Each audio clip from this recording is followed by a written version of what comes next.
Сайн байцгаана үзэгчдээ. Алтан аргамч нэвтрүүлэг энэ удаагийн дугаартаа Монгол улсын өмнөд хойд хоёр солонгос улстай хөгжүүлж ирсэн харилцаа мөн одоо энэ хоёр улсад баримтлсан Монгол улсын гадаад бодлого гэдэг сэдвээр танд хүрч байна. Энэ удаагийн дугаарт хоёр солонгос улсад ажил амьдралынхаа 30 гаруй жилийг зориулсан Ахмад дипломат онц бөгөөд бүр эрхтгэлчин Ломб оролцож байна.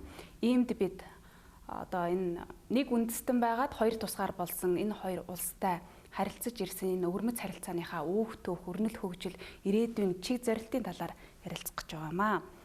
Юун түрүүнд бидний урилгыг хүлээж авсан танд баярлалаа. Баярлалаа. Алтан аргамч нэвтрүүлгийг манай үндэсний телевизээс зохион байгуулад энэ цуврал нэвтрүүлгийг зохион байгуулж байна. Энд одоо намайг хөрж оролцуулсан явдалд талархлаа илэрхийлье. Таны намтрыг харахад та дипломат албанд аташигаас элчин сайд хүртэл 40 гаруй жил одоо ажил амьдралаа зориулсан байна тийм ээ. Анх ер нь яагаад та дипломат албыг сонгосон юм? Таны намтар бас их сонирхолтой жүжигчний мэрэгжлээс урлагаас дипломат алба руу одоо шилжиж орсон ийм одоо сонирхолтой намтар байсан. За бидний одоо дунд сургуульд сурч байх үеэс эхлээд ихтэй сургуульд орно гэдэг бол бас нэлээд өндөр босготой, өндөр шалгууртай ийм ажил байдаг. Ингээд 1967 онд би нийслэлийн 17 дугаар дунд сургуулийг төгссөн. Төгсөхийн өмнө одоо улсын багшийн дэд сургуулийн кино драмын ангиас сургуулиудаар явж эсэлт авч тэр драмын ангид тэнцэх хүүхдүүдийг сонгож авч яхад нь миний хувь тавилангаар одоо тэнд тэнцэж кино драмын ангид орох болсон юм аа. Тэгээ сургуулаа төгссөний дараагаар мөн гадаад харилцааны яамны нэрээр бүгднээ дарчсан солонгос ард улсад солонгос хэлний сургуульд одоо явах юм саналыг хүлээж аваад явах завшаан тохиолдсон. Тэгээд бүгднээ дарчсан солонгос ард улсад Ким Ир Сен нэрэмжтэй сургуулийг төгсөж ирээд гадаад харилцааны яамд 40 жил одоо тасралтгүй дипломат ажил өөр гүйцэтгэсэндээ.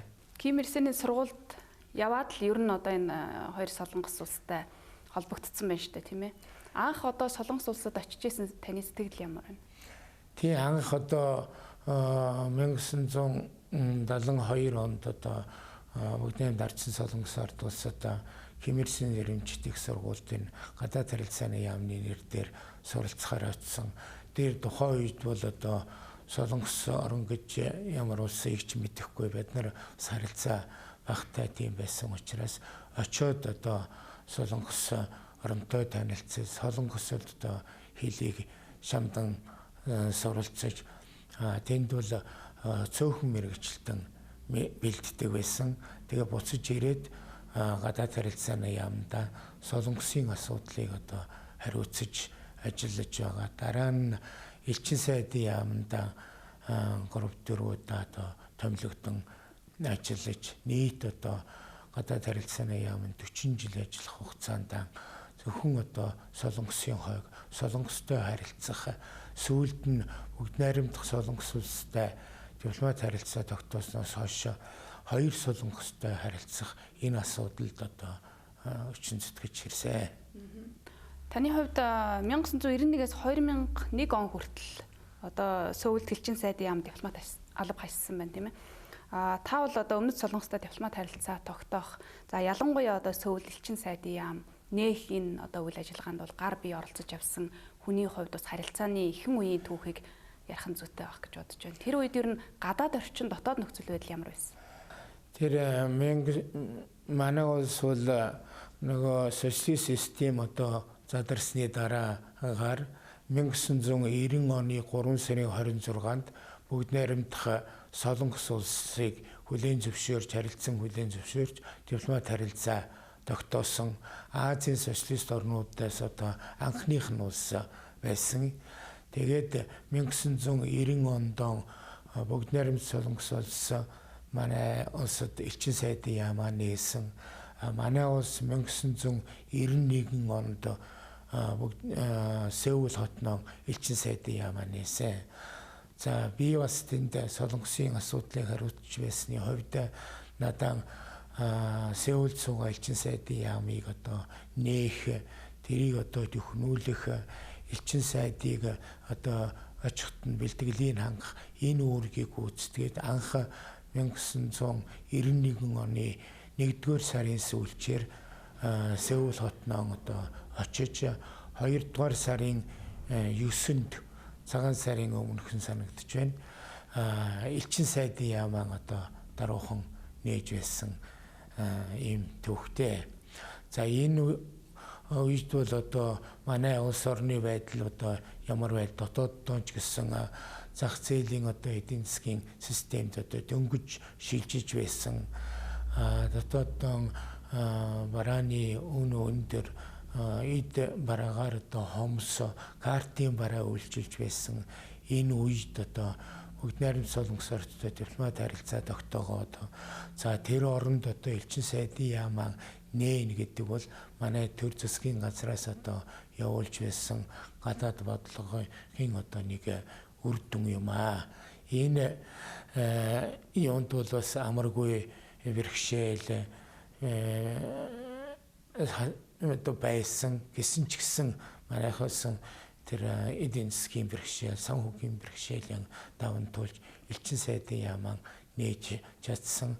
Энэ үеэс эхлээд одоо хоёр орны харилцаа одоо өдрөөс өдөрт өргөжин хөгжиж ирсэн юм төвхтэй. Яг таны сая хэлсэнчлэн тийм ээ.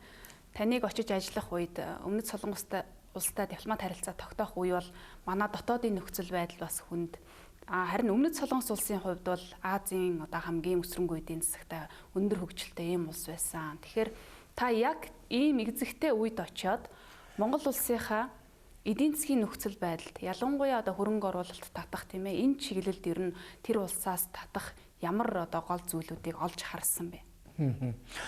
За анх 1991 онд манай элчин сайдын яам нээхэд бол үнэхээр манай орны дотоод гадаад нөхцөл байдал бол хүнд бэрхшээлтэй ийм зааг үе байсан.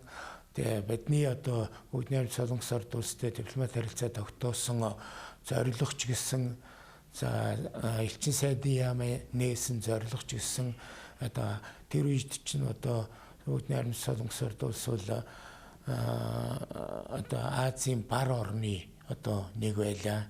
За энэ оронтой улс төр эдийн засаг, худалдаа, соёлын одоо харилцааг хөгжүүлэх, өргөжүүлэх, хамтран ажиллах энэ зорилгын одоо агуулж байлаа. За бидний одоо анх 91 оны 1 сард одоо Солонгос одоо элчин сайдын яам нээхэд бараг анхных нь одоо Монгол хүн бол одоо бид нар байсан. За биднийг одоо очиход Солонгосын төр засгийн газар ард түмэн маш их сонирхон хүлээн авч ер нь Солонгос үндэстэн чинь одоо Монгол гаралтай, Монголоос одоо нэг үүсэл гаралтай гэж үздэг. Зарим хүмүүсүүд одоо элчин сайдын яам нээгдлээ гэсэн сургаар элчин сайдын яаманд ирж энэ Монгол хүн гэж одоо ямар хүн байдгийг, ямар дүр төрхтэй хүн байдгийг гэж харах гэж ирлээ, сонсох гэж ирлээ гэж хүртэл ирдэг байсан. За бидний одоо элчин сайдын яамаа нээгээд эсэн одоо эхний зорилт бол элчин сайдын яамнаа төхнүүлэхээс гадна хоёр орны харилцааг одоо хөгжүүлэх. Ялангуяа Монголын одоо эдийн засаг хүндрэлтэй байсан үед хөрөнгө оруулалт зээл тусламжийг одоо хэрэгжүүлэх энд одоо анхаарал тавьж би одоо очиод элчин сайдын яамаа нээхэд хамгийн анхны хийж ирсэн ажил маань тэр үед Солонгосоос манайд энэ тусламж үзүүлдэг байлаа. Манайх ч нэг картын бараатай байх үед цагаан будааны тусламж тэр хайрын будаа гэсэн ийм нэрийн дор ийм төсөл хэрэгжүүлж усан онгоцоор одоо анхны тусламжийн барааг одоо илгээж байснаа дурсан санаж байна. За дараа нь одоо хөрөнгө оруулалт Монгол орныг танилцуулах, сурталчлах, хоёр талынхаа харилцааг хөгжүүлэх талаар одоо бас нэлээд идэвхтэй шаргуу ажиллах шаардлагатай байсан. Бид нар 2 сард элчин сайдын яаман одоо нээгээд 4 сард анх удаа Монгол улсын гадаад харилцааны яамны сайд гомбсрон сайдыг одоо айлчлуулах бэлтгэлийг хангаж энэ айлчлалыг хэрэгжүүлсэн. Мөн 91 оныхон 11 сард Монгол улсын анхны ерөнхийлөгч Очирбатыг Бүгд найрамд Солонгос орд улсад айлчлуулах бэлтгэлийг одоо хангаж за энэ айлчлалуудын үеэр одоо хоёр талын энэ хооронд харилцаа хамтын ажиллагаа хөгжүүлэх чиглэгдсэн гэрээ хэлцээр байгуулах хөрөнгө оруулалтыг хийх зээл тусламжийг авах зэрэг энэ одоо өргөн хүрээтэй ажлуудын эхлэлийг тавьж байсан.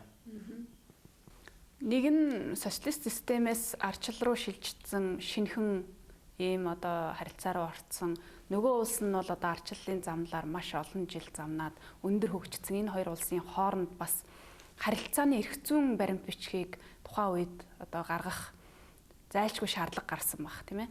Энэ харилцааны чухал баримт бичгүүдэд таныг бас голлох хувь нэмэр оруулсан хүний нэг гэж би харж байна. За тийм ээ, ер нь бол аливаа орны харилцаанд одоо зүгээр одоо дээд хэмжээнд төрийн засгийн тэргүүн нарын хооронд одоо харилцан айлчлал хийгээс гадна тэр хоёр орны харилцааг одоо эрх зүйн баталгаажуулсан эрх зүйн үндсийг бүрдүүлэх гэрээ хэлэлцээр хамтарсан мэдэгдэл тунхаглал гаргаж энийгээ алавжуулах явдал бол маш их чухал байлаа. За ингээд хамгийн одоо анх гадаад харилцааны сайдыг одоо айлчлах үеэр ерөнхийлөгч Очирбатыг айлчлах үеэр одоо Монгол Солонгосын хооронд хамтын ажиллагааны анхны гэрээ хэлэлцээрүүд хөрөнгө оруулалтын хэлэлцээр зээлийн хэлэлцээр за мөн Монгол Солонгос хоёр орны улс төрийн харилцаа, эдийн засгийн, соёлын харилцааг одоо баталгаажуулах хамтарсан тунхаглал гэж одоо баримт бичгүүд гарч байсан. Энэ бүхнийг одоо төслийг боловсруулах, батлах, баримтлах, оролцоход нь одоо байгуулахад нь одоо гар бие оролцож байсан. Өмнөд Солонгос улс бас дан ганц манад одоо эдийн засгийн тусламжаа үзүүлээд хөрөнгө оруулаад байх биш. Манай талаас бас тавьж байсан шаардлага нь юу байсан бэ? За Өмнөд Солонгосын зүгээс одоо манай улсыг одоо энэ зах зээлийн одоо системд одоо шилжихэд за мөн энэ ардчлалыг одоо бат бих одоо хэрэгжүүлж улам цааш нь гүнзгийрүүлэх энэ талаар одоо маш их дэмжиж тусалж өөрийнхөө дуршлагаас одоо хуваалцахад одоо бэлэн байна гэдгийг одоо илэрхийлж манай энэ ардчлал шинжиллийн одоо энэ зорилтыг хэрэгжүүлэхэд анхнаас нь одоо тусалж ирсэн орны нэг бол яа харахгүй Өмнөд Солонгос байгаамаа. За би сая тэмдэглэж хэлсэн хоёр орны харилцаа энэ өнгөрсөн 30 жилийн хугацаанд одоо маш хурдцтай өргөн явж ирлээ. Энэ 30 жилийн хугацаанд өнөөдөр манай хоёр орны худалдааны хэмжээ бол 240 шахам сая долларын одоо хүрсэн байна. За энээс нэг 21.9% нь Монголын экспорт байгаа юм. Цаашдаа бол энийг бол нэмэгдүүлэх шаардлагатай. За хөрөнгө оруулалтын хувьд бол өнөөдөр энэ 30 жилийн хугацаанд Бүгд найрамд Солонгос улс бол манай улсад хөрөнгө оруулагч 3 дахь орн болсон 540 шахам сая долларын одоо хөрөнгө оруулалтыг хийсэн байна. Өөр нэг зүйл бол энэ хөнгөлөлттэй зээл буцалтгүй тусламжийн одоо хэлбэрээр энэ эдийн засгийг дэмжих хөгжүүлэх талаар одоо бас тусалж байсан. За буцалтгүй тусламжийн бол өнөөдрийн байдлаар бол 143 сая долларт хүрсэн. За манай хөдөө орон нутагт одоо дулааны цахилгаан станцыг байгуулах, шилэн кабелийг хөгжүүлэх, цахилгаан холбооны одоо сүлжээг өргөтгөх гэдэг ингээд маш их олон бүхэл салбартаа хамтран ажиллаж байна. Өмнөд Солонгос улсаас манай эдийн засагт бас голлох хувь нэмэр оруулж байгаа нэг зүйл бол одоо манай иргэдийн Өмнөд Солонгос улсад одоо ажиллаж хөдөлмөрлөөд орж ирж байгаа тийм ээ дотоодын нийт бүтээгдэхүүнд орж байгаа энэ их хөрөнгө байгаа. Энэ саналыг ер нь анх аль талан тавьсан бэ? Хөдөлмөр эрхлэлтийг дэмжиж манай иргэдийг одоо Өмнөд Солонгос улсад ажилуулах энэ саналыг. За анх би хэлээ 1991 онд одоо Монгол хүн одоо анх удаа бараг Солонгост хөл тавьсан элчин сайдын яамны хэр очисон одоо хоёр гэр бүл байсан бол өнөөдөр Өмнөд Солонгост хамгийн сүүлийн одоо мэдээгээр 11 сарын сүүлээр одоо 49 мянган иргэн Өмнөд Солонгост ажиллаж амьдарч сурч байна. За ийм хэмжээгээр ингэж өргөжсөн баг. Мөн нэг 3-4 мянган залуучууд хэлний бэлтгэл гэсэн ийм чиглэлээр одоо ажил амж мөн одоо тэдний гэр бүл мөн солонгос хүмүүсүүдтэй гэр бүл болсон ингээд нийтдээ бол нэг 49 мянган хүн ажиллаж амьдарч байгаа. За анх одоо Монголоос ажилчин ажиллах хүч авах энэ асуудлыг бол одоо хин хинийх нь бас ашиг сонирхолд нээсэн. Манайх ажиллах хүч залуучуудаа одоо Солонгосын тэргүүний техник технологиос одоо сурах энэ сонирхол байсан. Солонгост бас мөн жижиг дунд үйлдвэрийг одоо хөгжүүлэхэд ажиллах хүч дутмаг. Энд одоо Монголоос Монгол төдийгүй бусад орнуудаас энэ мэргэжилтэй ажилтнуудыг одоо авах ийм сонирхол одоо байсан. Тэгээ хин энийх нь ашиг сонирхол нээсний үндсэн дээр энэ төсөл хэрэгжээд өнөөдөр одоо ийм төвшөнд хүрээд байна. За энэ өнгөрсөн 30 жилийн хугацаанд ийм статистик байдгийн байна. Нийт Монголоос 300 мянган хүн Солонгост ажиллаж амьдарч байсан гэж. Одоо байгаа нь бол 49 мянга. Энэ хооронд ирж очиод одоо 2-3 жил зарим нь 5-6 жил ингэ яасан хүмүүс 300 мянга төрсэн байна.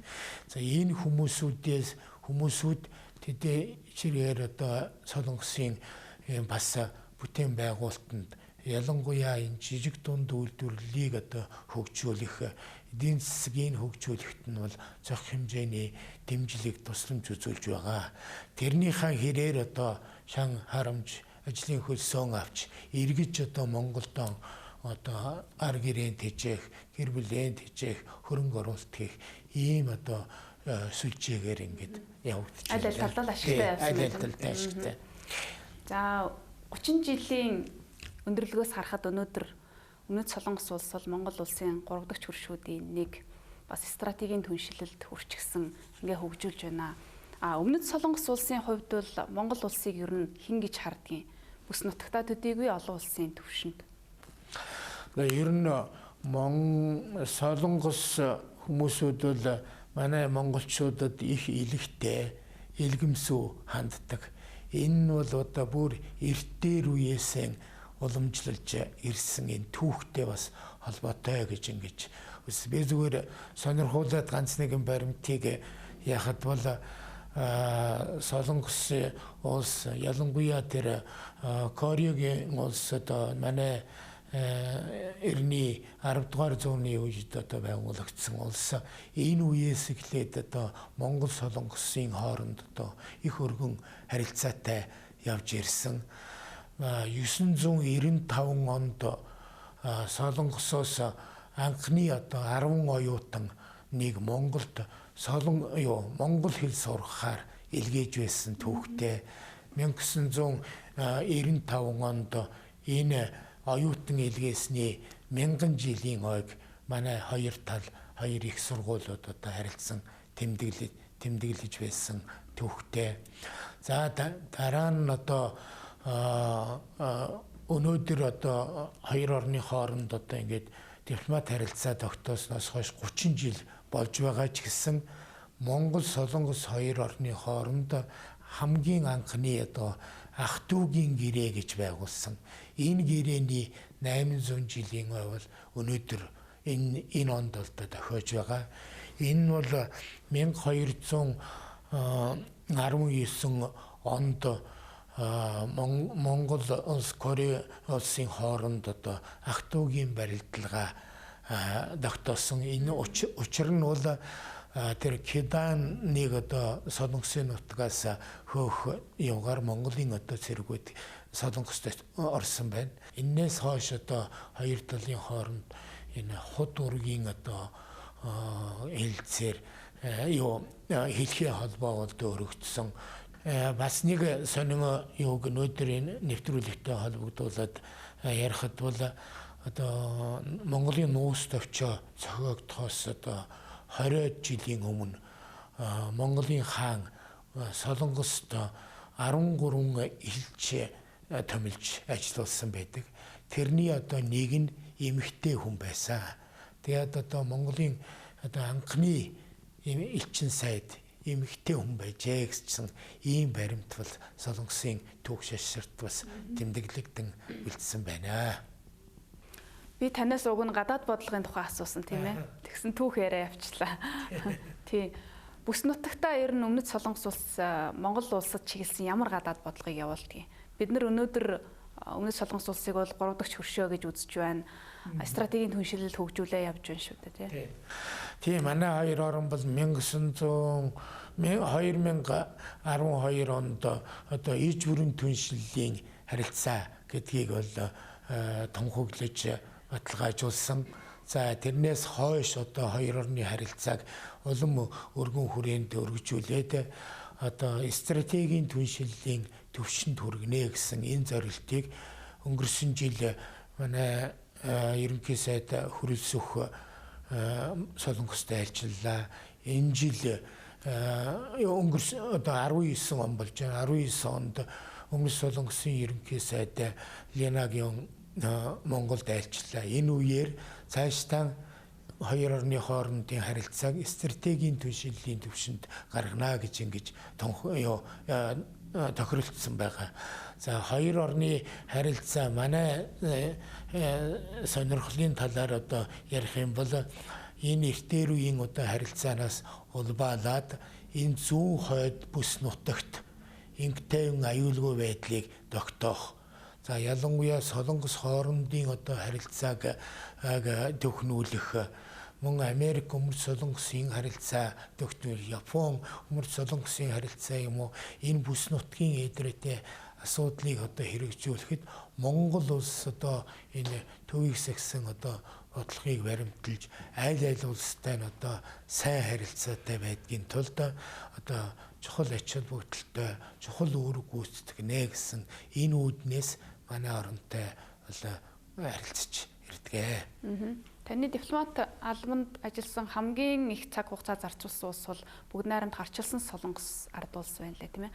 Анх тэр улсад дипломатаар очиод танд ер нь тэр улсын гадаад бодлогод Монгол чиглэсэн бодлогыг ер нь та яаж харж исэн, юу гэж дүгнэж байсан?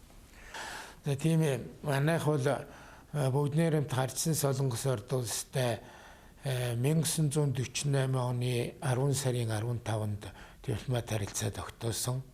За 21 онд зөвлөлт улстай тогтоосноос хойш бараг 30 жилийн дараа анх удаа хоёр дахь манай улс бүгднээ дарсан Солонгос ард улс бие биенээ хүлээн зөвшөөрсөн хоёр дахь орн. За энээс хойш хоёр орны хоорондын харилцаа тогтоод ингээд өнөөдөр 72 дахь жилдээ ингээд явж байна л да.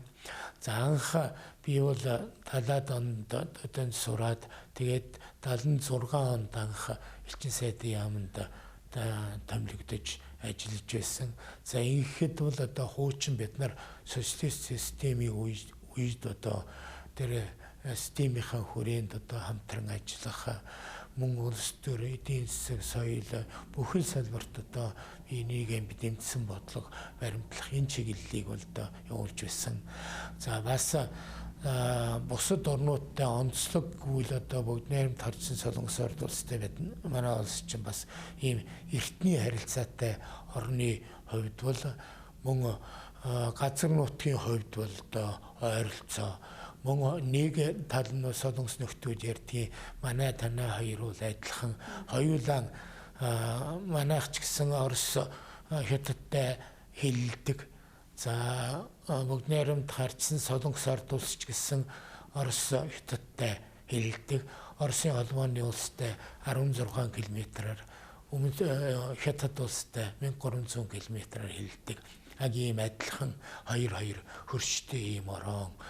Тэгээд газар нутгийн хувьд бол одоо хятадаар дамжаад төмөр замаар холбогдсон одоо хоёр талын худалдаа эдийн засгийн харилцааг хөгжүүлэх ийм боломжтой бие биеэ нөхсөн одоо хамтын ажиллагааг хөгжүүлэх ийм боломжтой орон гэж ингэж үзэж бид нар бас нэг хэсэгтээ ялангуяа 70 80 90-ад онд бол худалдаа эдийн засгийн харилцаа бас нэлээд идэвхтэй өргөжин хөгжиж байсан төвхтэй.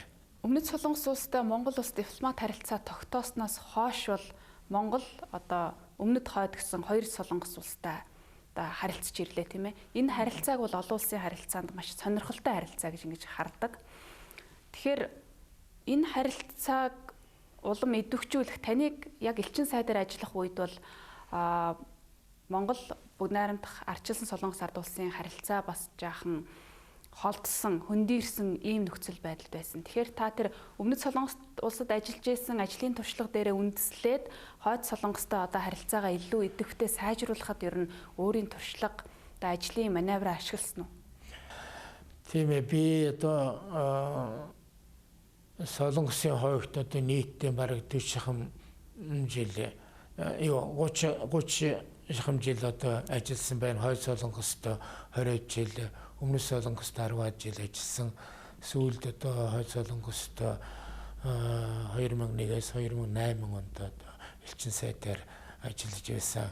Энэ хугацаанд бол одоо хоёр талын харилцаа өмнөд хойд харилцаа аль алинтай нь одоо мөн тэгш адил байх энэ одоо зарчмыг баримталж ирсэн.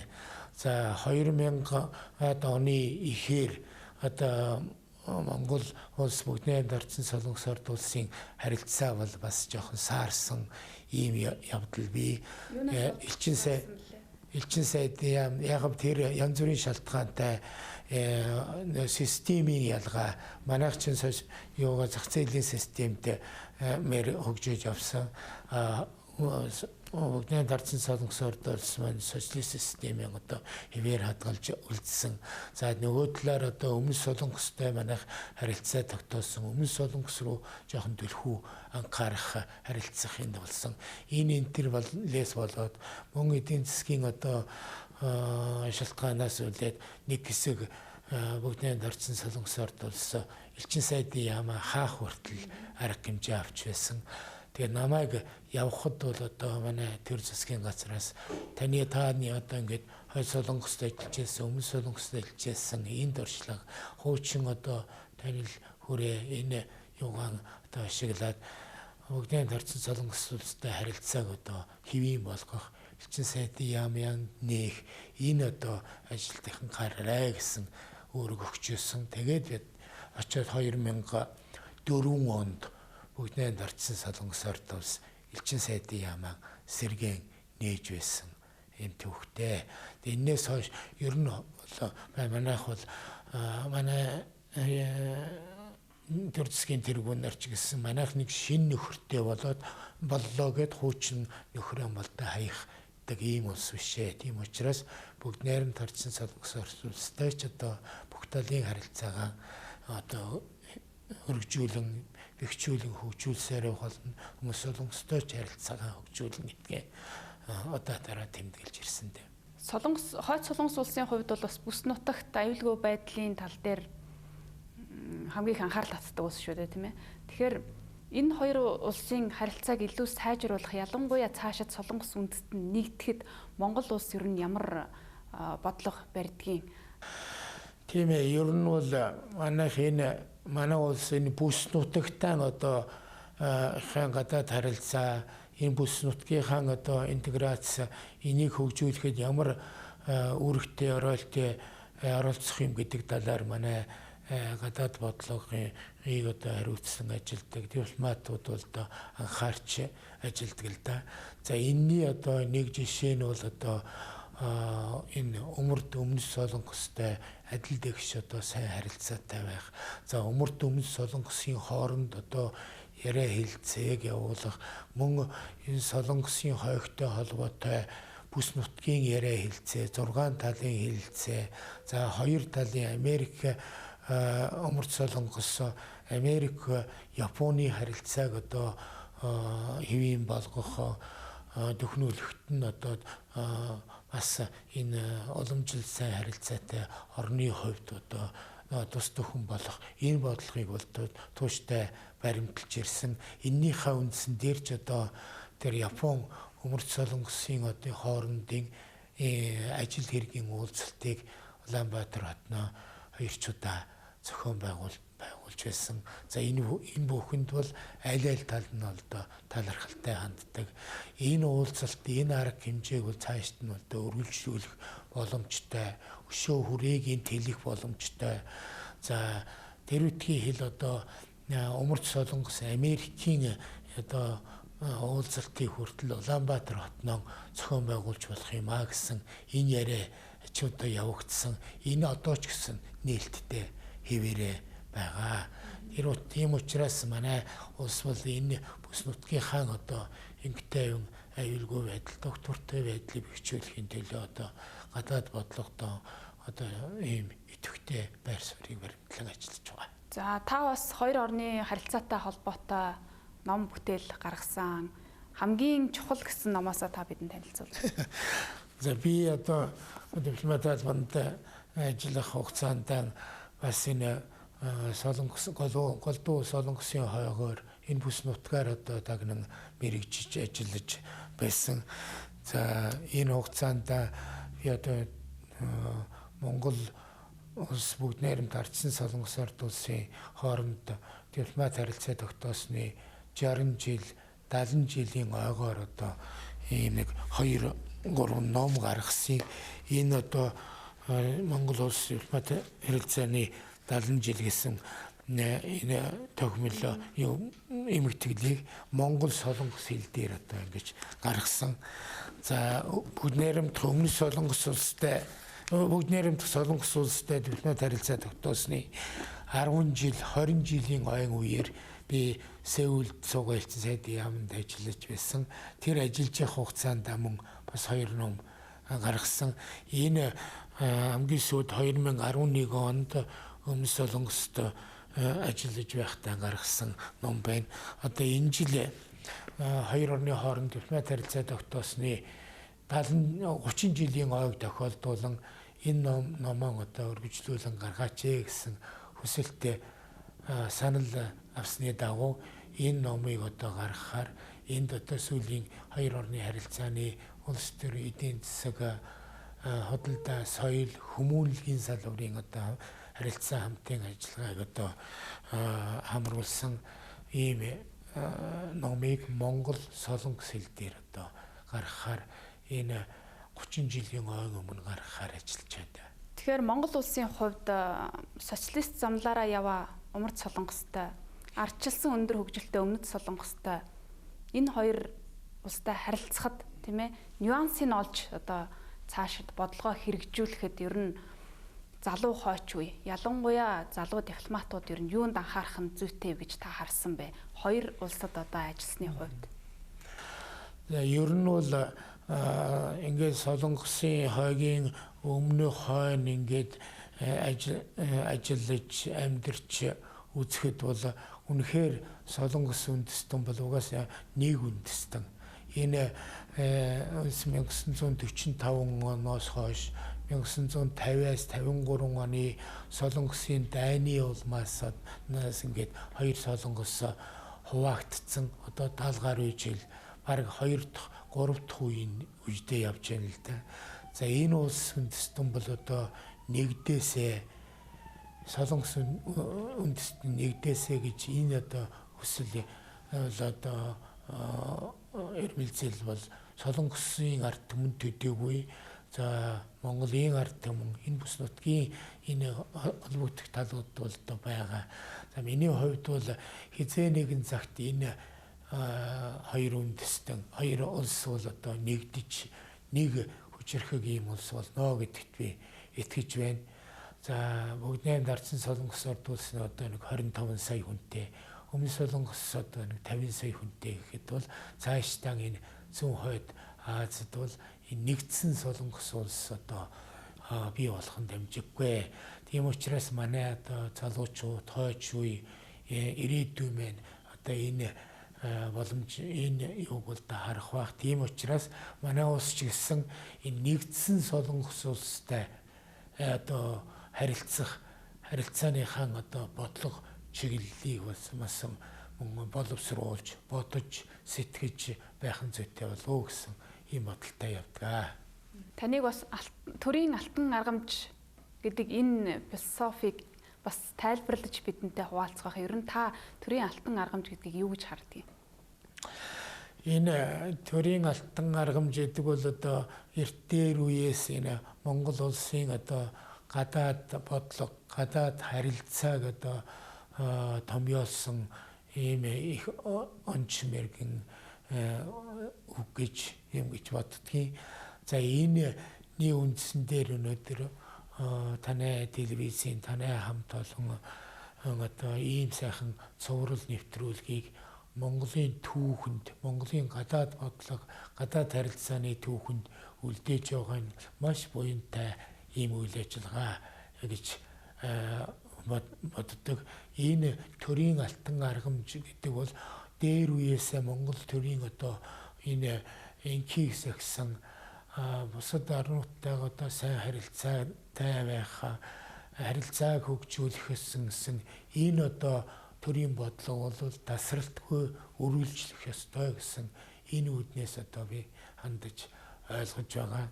Зүгээр энэтэй холбогдуулаад яхаа саяхан манай нэг эрдэмтэд судлаачид нийлээд Монголын төр засгийн энэ одоо урт удаан хугацааны алсын хараа 2050 гэсэн баримт бичгийн төслийг боловсруулад ерөнхий сайдад гардуулж байгаа харагдан лээ. За энд одоо бол одоо маш чухал 2050 он гэхэд одоо Монголын хүн ам бараг 4-5 сая болчихсон. Энэ улс орн одоо ямар хөгжилтэй, ямар нүүр царайтай байдгийг одоо тоомлон харсан ийм одоо чухал баримт бичиг юм аа. Тэгэхдээ энэ төслийг одоо хэрэгжүүлэхэд өнөөдөр ялангуяа одоо өнөөгийн үед энэ глобалчлалын нэрийн үед одоо гадаад бодлого, гадаад харилцаагүйгээр одоо хэрэгжих боломжгүй юм аа. Тийм учраас энэ баримт бичигт манай одоо гадаад бодлогыг судалдаг эрдэмтэн судлаачид мэрэгчлэтнүүд маш олон байдаг. Эдгээр хүмүүсүүдтэйгээ мөн хамтраад энэ одоо алсын хараа 50 алтан аргамж гэсэн одоо ийм бодлогын баримт бичгийг одоо бас төр засагтаа өргөн барьж энийг бас хэрэгжүүлээсэ гэсэн ийм саналыг бол төвшүүлж байна. За бидний урилгыг хүлээн авч маш сонирхолтой яриа өрнүүлсэн зочин танд баярлалаа. За баярлалаа. Та бүхний одоо ажил үйлс чинь их амжилт хүсье. Энэ бол одоо үнэхээр одоо ийм чухал ийм сайхан нэвтрүүлэг. Энэ бол одоо цаашдаа Монголын гадаад харилцааг хөгжүүлэх, гадаад бодлогыг одоо хөгжүүлэх үйлсэд чухал үнэтэй одоо архив баримт бичиг болно гэдэгт итгэж байна. Баярлалаа. Үзэгчдээ Алтан аргамж нэвтрүүлэг энэ удаад Монгол улсын бүгд найрамдах Солонгос улс болоод бүгд найрамд гарчилсан Солонгос ард улсад одоо баримтлаж ирсэн гадаад бодлоготой холбоотой сэдвийг онцоллоо. За бидний зочноор онц бөгөөд бүр ирэх дэлчин Ломб оролцлоо. Нэвтрүүлгийг хүлээн авч үзсэн үзэгчид та бүхэндээ баярлалаа.